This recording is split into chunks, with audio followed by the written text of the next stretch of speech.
Hi all, എല്ലാവർക്കും മുത്തു സ്റ്റാഴ്സിൻ്റെ പുതിയ വീഡിയോയിലേക്ക് സ്വാഗതം.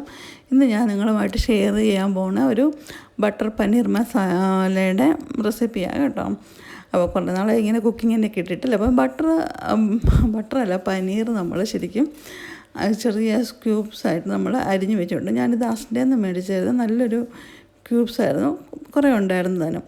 അപ്പോൾ പിന്നെ വേണ്ട ഐറ്റംസാണ് ഈ എടുത്ത് വെച്ചിരിക്കുന്നത്. ഇഞ്ചി, പച്ചമുളക് അരിഞ്ഞ് വെച്ചിട്ടുണ്ട്, ടൊമാറ്റോ അരിഞ്ഞ് വെച്ചിട്ടുണ്ട്, കാഷ്യൂനട്ട് വെച്ചിട്ടുണ്ട്, ബട്ടർ വെച്ചിട്ടുണ്ട്, കടുക് പൊട്ടിക്കാൻ ആവശ്യമായ കടുകെല്ലാം എടുത്ത് വെച്ചിട്ടുണ്ട്. പിന്നെ നമുക്ക് ആവശ്യമായ പൊടികൾ, മഞ്ഞൾപ്പൊടി, മല്ലിപ്പൊടി, മുളക് പൊടി, ഗരം മസാല എല്ലാം കൂടി എടുത്ത് വെച്ചിട്ടുണ്ട്. സവോള, നമുക്ക് വഴറ്റാൻ ആവശ്യമായ സവോള എടുത്ത് വെച്ചിട്ടുണ്ട്. ഇത്രയും കാര്യങ്ങളാണ്. അപ്പം പാൻ അടുപ്പ് വെച്ച് ചൂടായി കഴിയുമ്പോഴത്തേനും നമ്മൾ ബട്ടറും കുറച്ച് ഓയിലും കൂടി ഒഴിച്ചിട്ട് ഞാൻ ഈ ഒരു നമ്മുടെ സവാള ഒന്ന് വഴറ്റിയെടുക്കുക കേട്ടോ.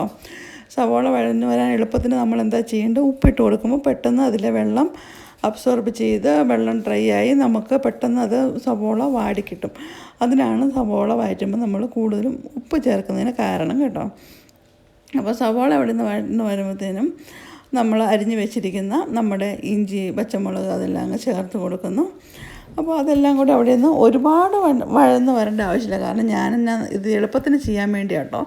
ഇതിനെല്ലാം വഴറ്റിയിട്ട് മിക്സിയിൽ അങ്ങ് അടിക്കുക. അല്ലെങ്കിൽ ഇതൊക്കെ വഴന്ന് വരണമെങ്കിൽ എന്തോരം എണ്ണയും ഒരുപാട് ഓയിലൊക്കെ വേണം അല്ലേ. അപ്പം നമുക്ക് സമയവും ഒരുപാട് വേണം. നമ്മൾ അതിൽ നിന്ന് നോക്കിയെടുത്ത് ചെയ്യണം. അപ്പോൾ ഇതിനകത്തോട്ട് ഈ ഇഞ്ചിയും വെളുത്തുള്ളി എല്ലാം പച്ചമുളകും എല്ലാം ഇട്ടതിന് ശേഷം ഞാൻ കുറച്ച് കാഷ്യൂനട്ട് ഇട്ടു. അപ്പോൾ കാഷ്യൂനട്ട് കുറവായതുകൊണ്ട് തന്നെ ഞാൻ എന്നാ ചെയ്തു, കുറച്ച് നമ്മുടെ പീനട്ട് ഇരിപ്പുണ്ടായിരുന്നു കേട്ടോ, കടല. ഇതെനിക്ക് എൻ്റെ സിസ്റ്ററിലോ പറഞ്ഞു തന്ന ഒരു ഐഡിയ ആണ്. അപ്പോൾ ഞാൻ കുറച്ച് കടലയും കൂടെ റോസ്റ്റ് ചെയ്യാൻ വേണ്ടി അതിൻ്റെ കൂടെ ഇട്ടു. അതെല്ലാം ഒന്ന് റോസ്റ്റായി വന്നപ്പോഴത്തേനും നമ്മൾ പൊടികളായ മഞ്ഞൾപ്പൊടി, മുളക് പൊടി, കുറച്ച് മല്ലിപ്പൊടി ഇതെല്ലാം കൂടി അങ്ങ് ഇട്ട് കൊടുത്തു. അതിനുശേഷം നമ്മൾ അരിഞ്ഞ് വെച്ചിരിക്കുന്ന ടൊമാറ്റോയും കൂടി ഇട്ട് നന്നായിട്ടൊന്ന് വഴറ്റിയെടുത്തു കേട്ടോ. അത് നന്നായിട്ടൊന്ന് വരണം. ആ ഒരു പച്ചമണം ഒക്കെ ഒന്ന് മാറുന്ന രീതിയിൽ ടൊമാറ്റോ ഇതെല്ലാം വഴന്ന് വന്നതിന് ശേഷം ഞാനത് മിക്സിയിൽ അരച്ചെടുത്തു കഴിഞ്ഞിട്ട് അതിനെ ഒന്ന് തിളപ്പിക്കാൻ പോവാണ്. ആ ചാറ് വേറെ പാനി വെച്ച് നമ്മൾ നന്നായിട്ട് തിളപ്പിച്ച്, അപ്പോൾ ചൂടുവെള്ളം, പിന്നെ തണുത്ത വെള്ളമൊന്നും ഒഴിക്കരുത്, പച്ചവെള്ളമൊന്നും ഒഴിക്കരുത് കേട്ടോ. നമ്മൾ നല്ല തിളച്ച വെള്ളം ഒഴിച്ച് കൊടുത്ത് അതിനെ ഒന്ന് കുറുക്കി ആവശ്യത്തിനുള്ള ചാറിലൊക്കെ ഒന്ന് ആക്കി വെക്കുക. ഈ സമയം കൊണ്ട് ഞാൻ ഓൾറെഡി ഇതിനകത്ത് ഈ ചാറിനകത്ത് നമ്മൾ കുറച്ച് ആവശ്യം നമുക്ക് വേണ്ട അത്രയും ബട്ടർ ഇടുന്നുണ്ട്. ഓവർ ബട്ടർ വേണ്ടവർക്ക് ഓവർ ഇടാം. നമ്മുടെ ഓരോരുത്തരുടെ ഇഷ്ടം അനുസരിച്ച് ബട്ടർ ഇടുക. ഞാൻ ഒരുപാട് ബട്ടറൊന്നും ചേർക്കുന്നില്ല കേട്ടോ.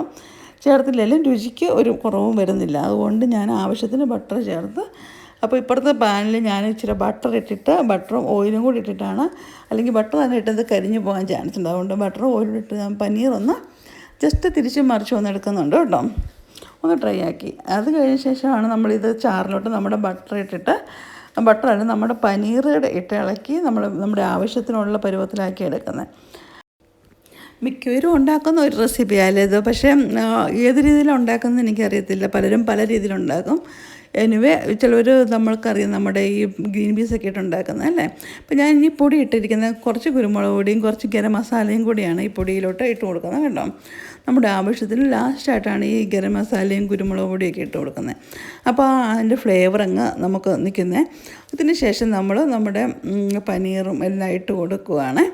പനീറും എല്ലാം ഇട്ട് കൊടുത്ത് നമ്മൾ നന്നായിട്ട് ഒന്ന് മൂടി വെച്ച് അതിൻ്റെ ആ ഗ്രേവി എല്ലാം കൂടെ പനീറിലോട്ടൊന്ന് പിടിച്ച് വരുമ്പോഴത്തേനും നമ്മുടെ കറി ഓൾമോസ്റ്റ് സെറ്റാകും. പിന്നെ ലാസ്റ്റ് നമുക്ക് കസ്തൂരി മേത്തി എന്ന് പറഞ്ഞൊരു പൗഡർ ഉണ്ടല്ലോ, അതും കൂടെ കൈ കൊണ്ട് ഞെരടി അങ്ങ് ഇട്ട് കൊടുത്തു കഴിഞ്ഞാൽ ഉഷാറായി നല്ലൊരു ബട്ടർ പനീർ കറിയാണത്.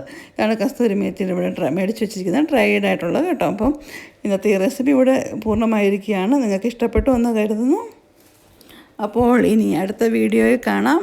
അതുവരെയും എല്ലാവർക്കും ബൈ ബൈ. നിങ്ങൾ തീർച്ചയായും ഈ ഒരു റെസിപ്പി ഉണ്ടാക്കി നോക്കണം. വളരെ എളുപ്പത്തിൽ ഉണ്ടാക്കാവുന്നതാണ്. അഭിപ്രായങ്ങളൊക്കെ അറിയിക്കുക. Thank you.